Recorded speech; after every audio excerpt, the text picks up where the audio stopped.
የጌታችንና የአምላካችን የኢየሱስ ክርስቶስ ልደቱ እንዲህ ነበር።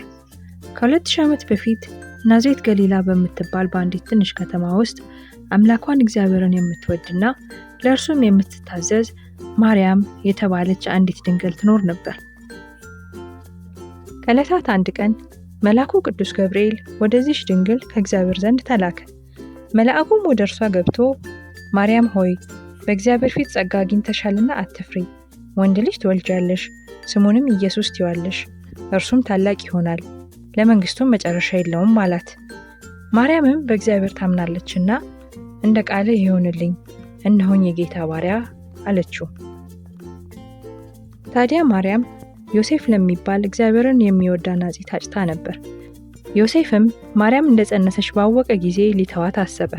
ነገር ግን መልአኩ በሕልም ታየውና ሕፃኑ ከመንፈስ ቅዱስ እንደሆነ ሕዝቡንም ከኃጢአታቸው ስለሚያድን ኢየሱስ ብሎ ሊጠራው እንደሚገባ ነገረው።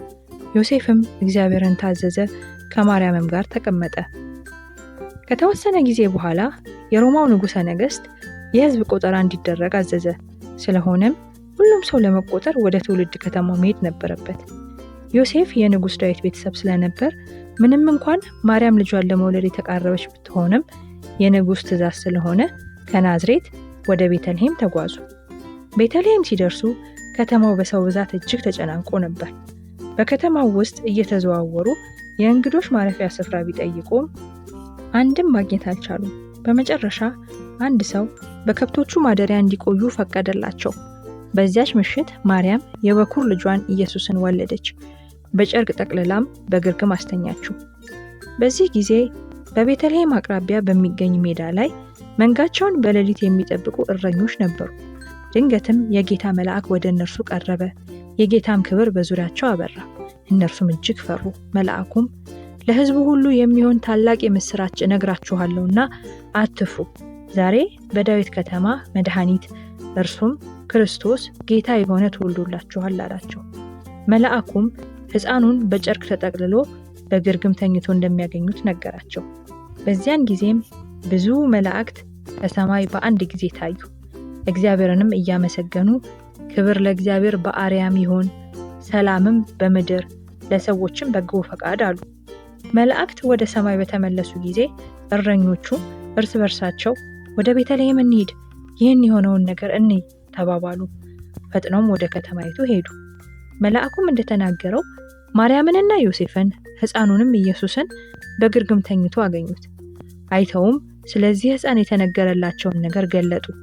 እረኞቹም ስለሰሙትና ስላዩት ነገር ሁሉ እግዚአብሔርን እያመሰገኑና እያከበሩ ወደ አገራቸው ተመለሱ።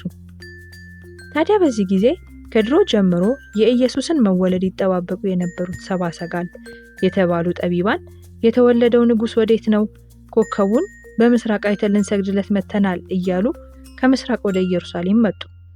እነሆም በምስራቅ ያዩት ኮከብ መጀመሪያ ወደ ኢየሩሳሌም ከዚያም ወደ ቤተልሔም መራቸው። በዚያም ኢየሱስ በነበረበት ስፍራ ላይ ቆመ። ሰብአ ሰገልም ወደ ቤት በገቡ ጊዜ ሕፃኑን ኢየሱስን ከእናቱ ከማርያም ጋር አዩት። ወድቀውም ሰገዱለት። የሀብት ሳጥኖቻቸውንም ከፍተው የወርቅ የዕጣንና የከርቤ ስጦታ ሰጡት። በዚያን ወቅት የቤተልሔም ንጉሥ የነበረው ንጉሥ ሄሮድስ ኢየሱስ ንግሥናዬን ሊቀማብኝ ይችላል በማለት ሕፃኑን ሊገለው ይፈልግ ስለነበር ሰብአ ሰገል የሚገኝበትን ቦታ እንዳይነግሩት በሕልም መልአክ አስጠነቀቃቸው። ከዚህ በኋላ ለንጉሡ ምንም ሳይነግሩት በሌላ መንገድ ወደ አገራቸው ተመለሱ። ማርያምም እነዚህን ነገሮች ሁሉ በልቧ ትጠብቅ ነበር። ክርስቲያኖችም በየዓመቱ የኢየሱስ ክርስቶስ ልደት በዓልን የሚያከብሩት ይህንን እውነተኛ ታሪክ ለማስታወስ ነው።